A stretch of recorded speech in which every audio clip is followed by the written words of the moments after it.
Hey, what's up, Rev? It is so good to be with you guys tonight. I am so glad that all of you made it to church tonight.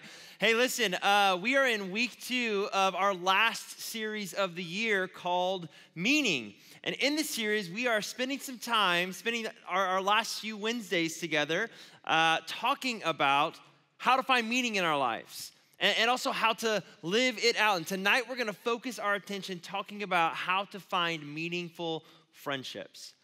Because your friendships form you in who you are and how you think and what you find meaningful. Your friends will be able to encourage you, challenge you, lead you, persuade you to do things that you never thought you would. And sometimes those things aren't great. For example, when I was in high school, I had a really core group of friends, okay? These dudes that I just loved, and they were really nice to me. I was a little socially awkward, as I'm sure that's a huge surprise to all of you. But I was a little socially awkward. They were very nice to me.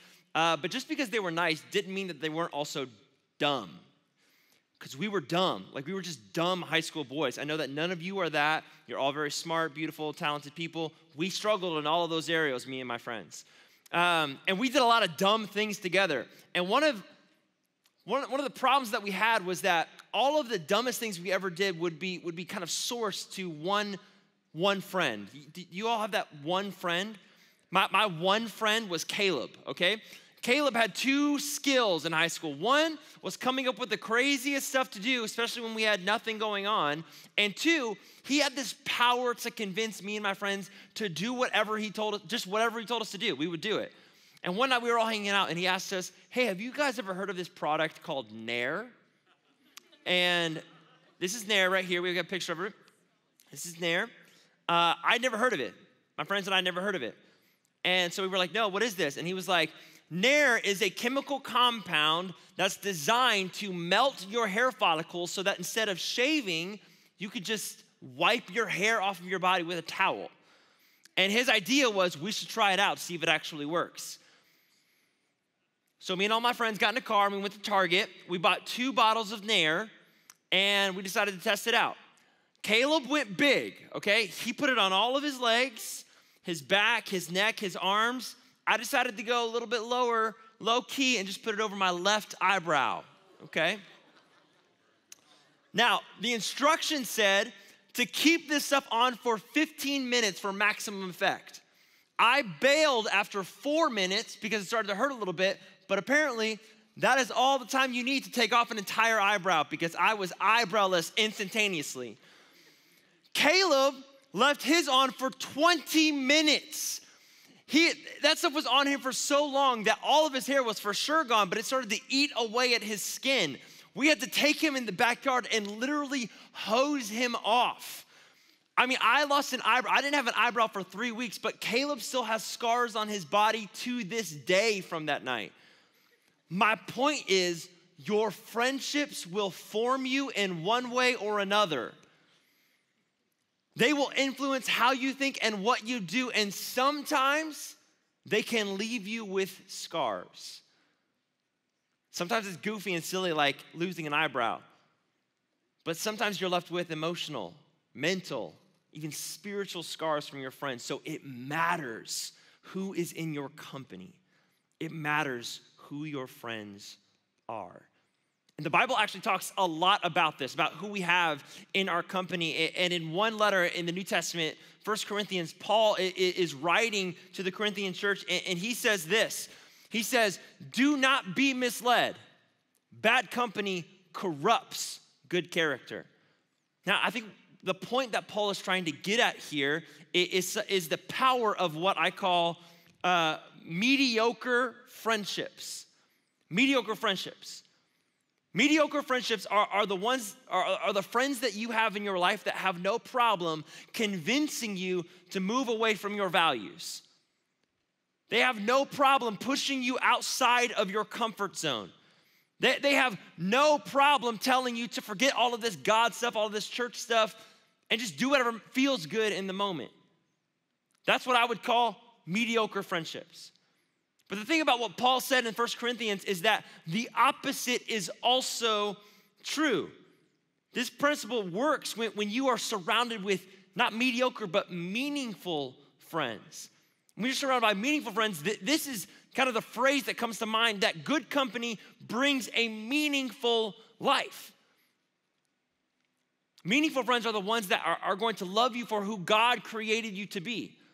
They're going to support you and encourage you and challenge you. These are people who love God and want you to become more like him. And when you have those kind of people in your life, the doors of a meaningful life will swing wide open for you. So the question is, how do you find meaningful friends? Well, the way I want to go about this tonight is I want to talk about 2 actions that are connected to every meaningful friendship. These actions will be present in the people that have the potential to bring meaning into your life. But they're also the actions that every single one of us, you and I, can make today in order to become a meaningful friend to someone else. And so the first action that's connected to a meaningful friendship is this, that meaningful friends show up. One of the oldest books of the Bible is a long, sad story about a guy named Job. And at the beginning of Job's story, he is rich, he's healthy, he's got a big family that he loves, he's got a lot of people that are working for him. Like, his life is sweet. And then over the course of a few days, all of his children are dead. He loses all of his fortune. Everyone who works for him abandons him. And he's left with these boils all over his body. So that literally there's no comfortable position that he can find himself in. And the rest of the story is showing how Job deals with this enormous amount of suffering. But right after all of this happens to Job, we have this conversation between Job and his wife, the closest relationship to him. And her reaction to his suffering is shocking. Because this is what she says to him. She says, "Are you still maintaining your integrity? Curse God and die." Basically, what Job's wife is saying to him is, Job, you have lost everything. Everything that gave you purpose, everything that gave you meaning, it is all gone. Therefore, your life is meaningless. So you should give up on God because God has clearly given up on you. Now listen, that's really severe. That response is really powerful. But it's a picture of how some friends will respond to you when your life begins to crash. All of our lives are going to crash at one point or another. And the people we have in our life will respond in one way or another. See, we might have friends in our life that might respond like Job's wife by telling us to blame everything around us, blame our circumstances, blame our people, even blame God himself. But that is not what it means to show up for a friend in need. And the reason I say that to you is because of how Job's story continues. Because in the very next scene, we meet what the Bible calls Job's 3 friends. It actually uses that phrase, his 3 friends. And their reaction to Job's suffering is very different. This is what happens. When Job's 3 friends heard about all the troubles that had come upon Job, they set out from their homes and they met together by agreement to go and sympathize with him and comfort him. And then once they got together and they found Job, this is what they did. They sat on the ground with him for 7 days and 7 nights. No one said a word to him because they saw how great his suffering was. Now look, what I want you to catch in this is when Job's friends heard about everything that was going on in his life, the first thing they did is they left their homes. They left their conveniences. They left what was easy and they entered into Job's chaos. And then once they got there, they didn't come with answers. They didn't immediately tell Job what to do next. Instead, they sat there in silence for 7 days. They just showed up, stuck around. And what I love about this picture of the friendships, the different kinds of friendships in Job's life, is just how real it is. because I have gone through some tough stuff in my life. I'm sure many of you have gone through some tough stuff in your life. Maybe you're here tonight and you're going through tough stuff right now. And I don't know about you, but when I've gone through tough stuff, I have had people walk out on me. I've had people tell me to blame the world around me. People complain to me. People even tell me that I should give up on God because it's clearly not working for me. But I've also had friends that showed up. And those are the ones that I remember. For instance, when I was 12 years old, my parents got divorced, which I've mentioned before. But it was a really hard time for me, as it is for many kids who go through a divorce. And I had some friends in a small group at church who heard that I was going through a tough time. And so they decided to come over one afternoon.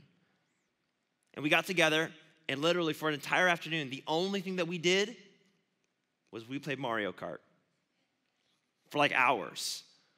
Listen, we didn't once talk about my parents' divorce. We barely said anything to each other at all. Like middle school boys don't talk to each other ever anyways. But listen, it didn't matter that we didn't talk about it because I was just glad that they were there and they were glad to be there. And that is the difference between friends who show up for you and friends who don't. Because friends who show up for you are not showing up in order to tell you what to do. They are there to remind you that whatever you do, you are not alone. I think for as long as I live, I'll remember that afternoon because when I was alone, when I was confused and worried, I had friends who showed up for me. But listen, I'll also admit that those kinds of friends are hard to find. Some of you are going through stuff right now, and nobody is showing up for you. And that is incredibly difficult. That is such a hard place to be.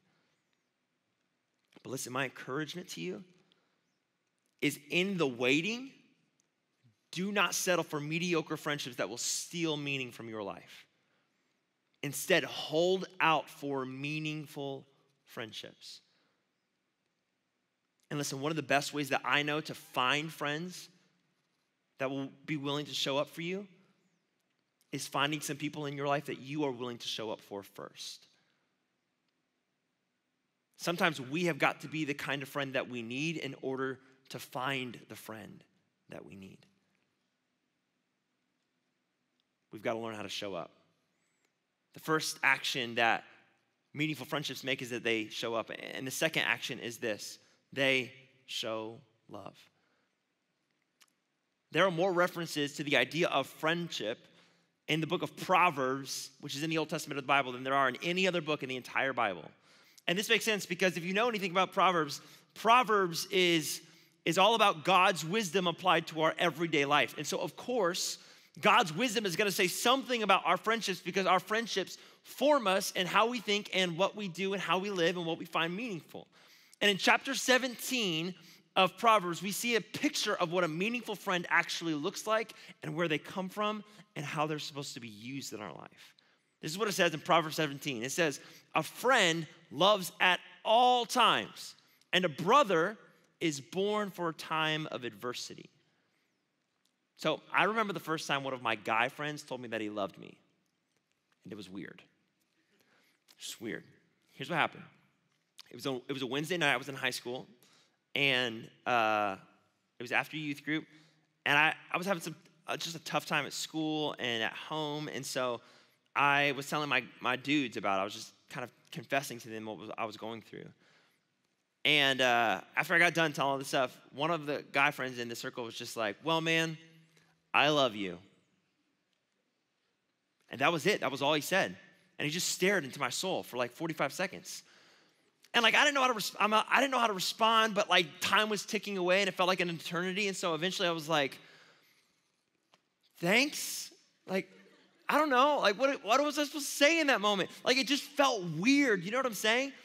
And I think the reason it felt weird is because love isn't just communicated by what you say to another person. It is communicated by what you do for another person. I think that's what the writer of Proverbs was trying to get at when he said that a friend loves at all times, not just with words, but with actions as well. And this is way harder than just saying I love you. Because that phrase, I love you, can kind of be like a Band-Aid that we use in social situations where one of our friends is telling us some real stuff that they're going through, and like we want to be for them, but we also don't want a ton of commitment. And so we're like, hey man, like love you, praying for you, hope it gets better, prayer hands. Like, you know what I mean? Like it can be very non-committal. But as the Bible story goes on, Jesus comes on the scene and he completely redefines what it means to show love to our friends. This is what Jesus said in John chapter 15. He said, my command is this, love each other as I have loved you. Greater love has no one than this, to lay down one's life for one's friends. See, what Jesus is getting at here is the idea that meaningful love for your friends requires self-sacrifice. Love will take something from you and it will require that you give it to someone else, expecting nothing in return. That's how love works. And listen, meaningful friends try to do this. Nobody's perfect. No one gets it right all the time, but they try to do this. And what I mean by that is that they are willing to put aside their pride, put aside their opinions, put aside their judgments, and just do their best to love the friend that's in front of them. And listen, guys, Jesus is our greatest example of how to do this. Because he didn't just talk about it, he didn't just teach it, he lived it. And the reason I say that so confidently is because I've experienced that in my relationship with Jesus. When I have been ready to walk out on him, when I've disobeyed, when I've lived in sin, when I've moved up my life in the opposite direction of where Jesus would have me, he forgives me. I never feel excluded with Jesus. When I was his enemy, he was willing to die for me, raise again back to life so that I could have a full connection with God. He was willing to put himself first, even though he was perfect and even though he was God.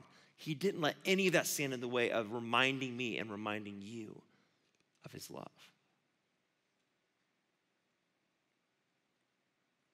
And so what I'm saying is if we want to find meaningful friendships, if we want to be a meaningful friend, then we have got to learn how to be more like Jesus. We have got to learn how to put more people in our life that are more like Jesus. Once again, I think Paul in Philippians, which is in the New Testament, again, says it perfectly when he says this. He says, do nothing out of selfish ambition or vain conceit. Rather, in humility, value others above yourself, not looking to your own interests, but each of you to the interests of the others. And then he ends it by saying this, in your relationships with one another, or in your friendships, have the same mindset as Christ Jesus. Be so willing to be like Jesus that you're willing to put yourself second in order to put someone else first, because that is how love works. This is foundational for a meaningful friendship. Because when self-sacrificial love is not a part of your friendships, then it's so easy to give into the mediocre over the meaningful. It's so easy to make compromises there. But when our friendships are built upon self-sacrificial love, and a kind of love that has been given to us by the love of God, then the mediocre friendships will begin to move to the edges of your life. And you will begin to build your life on meaningful friendships. And more importantly, on a meaningful relationship with God. And so right now, but before I close things out, I want you to take a moment and just kind of take stock of the quality of the friendships in your life.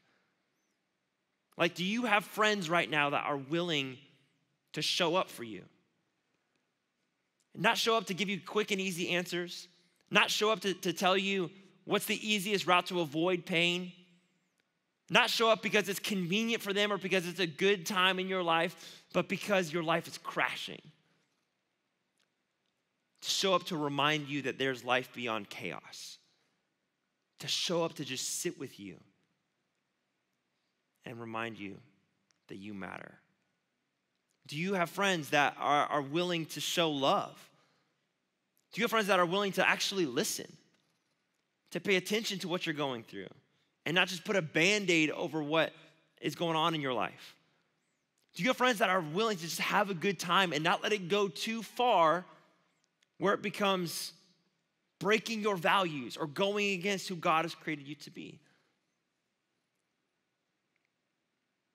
Do you have meaningful friendships in your life, or are they mediocre?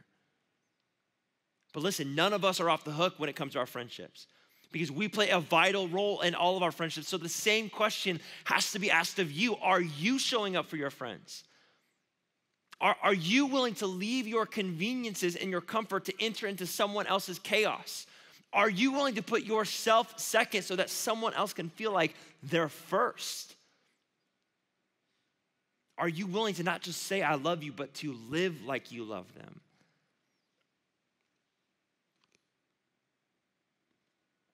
Listen, some of you are here tonight and you are doing a really good job with that. You're not perfect by any means, but you're paying attention to who you are putting into your life. And you're trying your best to invest in them and expect an investment back into yourself. That's great. Keep doing that. Some of you are here tonight and you haven't found those friendships yet, but you're looking, you're searching, you're being picky. So, some of you are here tonight, and if you're honest with yourself, you're dealing with feelings of loneliness, but part of it is because you're blaming the world around you, saying, no one wants to be my friend. No one wants to put me first. All the while, you are unwilling to put someone first above yourself. You're unwilling to show up for someone else when they're hurting and they need you. And then if we're really honest, some of us are in friendships that are here tonight that are just toxic. They bring us down more than they lift us up. They push us away from our values. And they ultimately hurt our connection, our relationship to God. Listen, wherever you're at with your friendships tonight, wherever that might be, my challenge for all of us tonight is to not settle for mediocre friendships, but to strive for meaningful friendships in every way. Identify those people in your life that you want to invest in because you see them showing up. You see them showing love on a regular. You see them acting like Jesus more and more. And you want more of that in your life. But at the same time, be willing to be that friend. Be willing to be the kind of friend that you need in your life. Be willing to be more like Jesus and put others above yourself. Be willing to sacrifice the mediocre and to go after the meaningful. All right, at all campuses, let's take a moment and pray together. Jesus, I pray that we would find meaningful friends, that everyone at all of our campuses tonight, that they would find meaningful friends, ready to invest in them and show up for them and show love to them. But God, I also pray that you would give us the courage, you would give us the stamina, you would give us the willingness to be a good friend, to be a friend that we need. And I get, God, in high school that can be awkward and weird and we're still trying to figure it out. But God, I pray that we would take the risk of being awkward. We would show up for a friend who's going through a tough time. Or we would just love a friend and have fun with a friend and enjoy friendships and never let it go too far. God, I pray that in everything that we do, in everything that we say, we would strive to have the mind of Jesus. That we would look for meaningful friendships that honor you and bring meaning into our lives. And God, with all of this, we trust you and we love you. In Christ's name, amen. All right, thanks, Rev. See you next week.